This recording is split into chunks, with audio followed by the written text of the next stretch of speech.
طبعا يا عزيزي المتفرج، انت قاعد بتشرب كوباية شاي وبتتخانق مع القهوجي عشان تمنها 4 جنيه. دلوقتي انا هقول لك افلام 2024 عملت ايرادات خرافية. حقيقي انا ما كنتش متخيل ان الافلام دي عملت الايرادات دي. بس تعالى نعرف. هجيبها لك من تحت لفوق عشان ما تتخضش. روح اشرب كوباية الشاي وتعالى نبدأ بفيلم في 2024 وهو فيلم ذا فول جاي. ذا فول جاي، انا اتصدمت ان لقيت رقم قليل كده.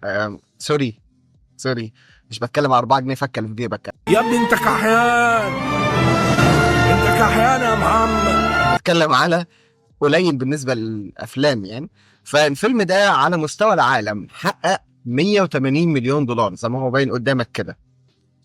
ما تتخضش، 180 مليون دولار ده رقم قليل، ده ممكن يكون كمان ده تكلفة صنع الفيلم اصلا. تعال نطلع لفوق شوية ونروح لفيلم ذا ريد 1.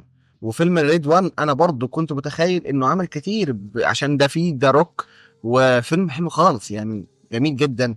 وكمان نازل في تايم في راس السنة، واصلا بيتكلم عن سانتا وكده.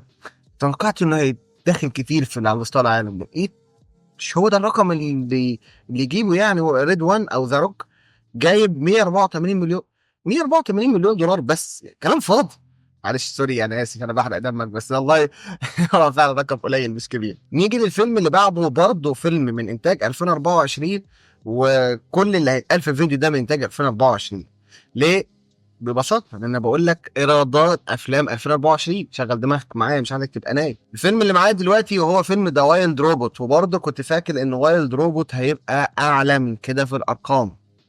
وهتلاحظ حاجه كده وانت بتتفرج على الفيديو ده، ان اعلى ايرادات هتشوفها هي الافلام انيميشن، مع ان الافلام اللي فيها العنصر البشري هي المفروض تجيب ايرادات اكبر. بس واضح ان 2024 كان لها راي مختلف. فيلم وايرد روبوت جايب 323 مليون دولار، وكده بدانا نخش في التوب 5 يعتبر، او توب 7 مثلا يعني. ما لسه برضو ما دخلناش في الارقام اللي تخض. 323 مليون دولار رقم معقول وحلو بالنسبه للسينمات. نطلع لفوق شويه ونبدا نخش في العنصر البشري بطريقه اكبر، ونشوف فيلم من سلسله مشهوره جدا، سلسله باد بويز اللي بتتعمل من سنين طويله. اخر فيلم ليهم باد بويز اللي هو رايد اور داي، برضه انتاج 2024. وكنت متوقع ان هيجيب رقم اعلى من كده بكتير، ولكن رقمه معقول شويه، وكان محقق ايرادات بقيمه 400 مليون دولار. مع العلم انا في كل الارقام اللي فاتت ما بقولش الفك.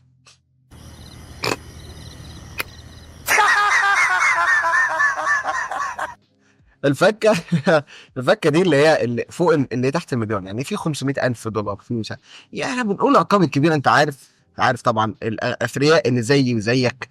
اسكت، اسكت، اسكت، اسكت. يعني ما يفرقش معاهم الفكن، ولا انت فاكر ده يعني يوم كده بسيس العربي. المهم، فالفيلم اللي كان معايا باد بويز جايب 400 مليون دولار، وكنت متوقع انه هيجيب اكتر من كده. نيجي للفيلم اللي بعده، وهو فيلم برضو من سلسلة الافلام الكبيرة والاسماء الكبيرة، فيلم جلاديتور. جلاديتور برضو من الافلام العريقة والقديمة واللي المفروض كانت تكسر الدنيا في 2024، ولكن ارباحه او ايراداته ما كانتش كبيرة قوي زي ما انا كنت متصور. وجلاديتور 2 انتاج 2024 كان جايب معانا 435 مليون دولار. كنت متوقع يجيب اكتر من كده، ولكن معقول. معقول. نيجي بقى للفيلم المقرب الى قلبي، والفيلم اللي انا حاطه في التوب 5 بالنسبه لي، وهو فيلم فينوم. ذا لاست دانس، اللي هو اخر اصدار من فينوم، اللي هو اللي هو الجزء الثالث لفينوم والاخير للاسف. وكنت برضو متوقع ايرادات اضخم من كده. هو حلو، ايراداته حلوه، هتعرفوا ايراداته دلوقتي، ولكن كنت متوقع اعلى من كده، خاصه ان السلسله دي في واحد واثنين كانوا جايبين ايرادات جميله جدا. فكنت متوقع انه يجيب اكتر من كده، ولكن يعني كويس، وايراداته حلوه، وايراداته 475 مليون دولار الى الان. لو ملاحظ معايا احنا ما دخلناش على النص مليار، ما وصلناش ل 500 مليون دولار. توقع مين اللي هيكسر الحاجز ده؟ خلينا نشوف الفيلم اللي جاي. الفيلم اللي معايا دلوقتي وهو جودزيلا اكس كونج. وجودزيلا انا بحب اصلا كائن جودزيلا ده، انا بحبه جدا. كمان الفيلم بتاع 2024 لما كان جودزيلا اكس كونج هو وكونج مع بعض، فكان بصراحة ميكس لطيف. وهو ده الفيلم اللي كسر حاجز ال 500 مليون، اللي كسر النص مليار، وحقق ايرادات 568 مليون دولار. فيلم فعلا جميل جدا، وما ينفعش ما تشوفوش في 2024. ولو ما كنت شفته روح نشوف الفيلم اللي جاي وهيحقق اعلى من كده ايرادات. الفيلم ده جايب رقم كبير. خدت بالك برضو ان الافلام الانيميشن هي اللي بتحقق ايرادات اعلى من الافلام اللي فيها البشر، مع ان المفروض الافلام التمثيليه البشريه اقصد مش الانيميشن المفروض تجيب اعلى في وجهه نظري. بس يلا، ده حكم السوق وحكم الايرادات. نيجي لتاني اعلى ايرادات بالنسبه لي، يعني تاني اعلى ايرادات على مستوى العالم واللي جايب ايرادات رهيبه جدا، هو فيلم موانا 2. فيلم برضو انيميشن. موانا 1 كان فيلم جامد جدا وايراداته كانت حلوه جدا. موانا 2 علق عليه، كان يعني فيلم جميل جدا. جايب كام ايرادات يا جماعه؟ يلا كده خمنوا. جايب 883 مليون دولار، داخلين على المليار. فيلم انيميشن جايب تقريبا مليار الا ربع، او عدى المليار وربع، مليار الا خمس تقريبا يعني. لا، رقم ضخم، رقم رهيب. دي حاجه حلوه قوي يعني.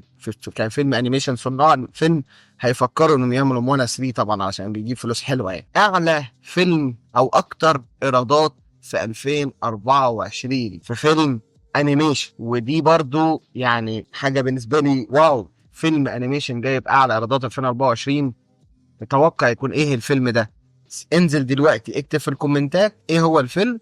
وقف كده الفيديو وروح انزل تحت في الكومنتات اكتب لي كده ايه هو الفيلم اللي انا هقوله دلوقتي. انسايد اوت 2.